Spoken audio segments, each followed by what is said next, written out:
Hello, what's up? Good morning ulit sa inyong lahat mga Kachidax. Welcome back ulit sa ating channel, Kachidax Farm TV. So for today's video mga Kachidax ay pupunta tayo dun sa kabilang kulungan na ginawa natin. Yung ginawa namin, yun na yung pugad area. Ipe-flex ko na mga Kachidax kasi syempre hindi ko pa nai-vlog to eh. Kaya pupuntahan natin mga Kachidax. So silipin na rin natin dito yung mga sayang mais. Kung marami na ulit akong pato, papakawalan ko na sana ulit dito. Kasi pag may mga pato ako nun, pinapakawalan ko sila dito oh. At least yung pato kasi madali lang hulihin, hindi katulad ng manok. So dito, ayan may mga nag-iingay, baka may nangingitlog.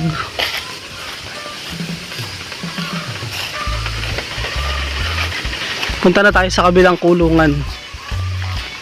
Dito na ang ating panibagong pugad area. Kaya lang may mga nag-iingay mga Kachidax oh. Baka may nangingitlog na.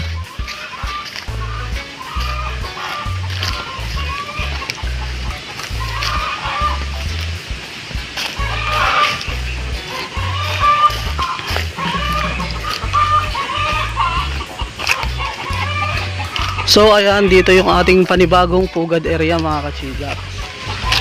Ito wala pa itong bubong, gagawin pa namin. Pero dito, ito yung yero dun sa unang paitlugan natin.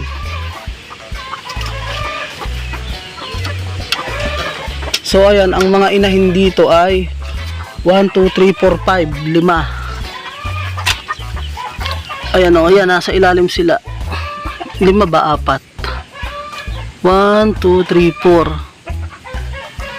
4. Alam ko 5 to eh. Baka may nangingitlog.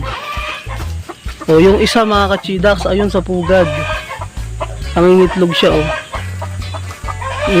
Yun lumabas. Na-istorbo. Na-istorbo yung nangingitlog. So wala pa siya oh. Nangingitlog na siya mga Kachidax, ayan oh. Ito yung nag-iisang tandang dito. Yan, kinulong ko na ulit. Kasi nga, itong mga inahin na to, talagang mga mangingitlog na to. Ito ng itlog na to, nagkasisiw na to. Ayan o, yan. Nagkasisiw na yan dati, pero namatay. Kasi dati kawala yan eh. Tapos nung kinulong ko, inaway naman nung tandang. Ito mangingitlog na rin to eh. Ayan o. Mangingitlog na rin yan, alam ko kasi gawa kahapon, naghanap siya ng pugad. Tapos ayan yung isa, yan yung nangingitlog. Ito, ayan, ayan. So ito kung makikita nyo rin itong mga kulungan na to doon sa old vlog ko, ito yung pinaglagyan ng mga 45 days nung lumaki na siya.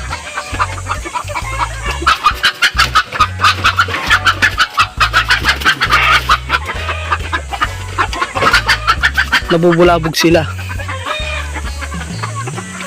So dadagdagan pa namin to ng pugad mga Kachidax. Dito sa taas lalagyan namin yan. Ito yung dalawa na nandun sa kulungan. Nilagay ko na dito. Kasi nakastahan naman na yan. So ayan mga Kachidax, lalabas na muna tayo kasi na bubulabog sila. Mangingitlog kasi.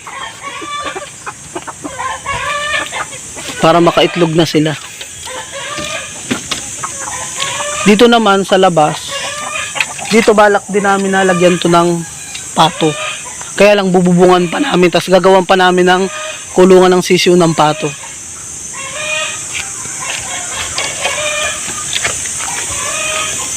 Malawak pa to mga Kachidax.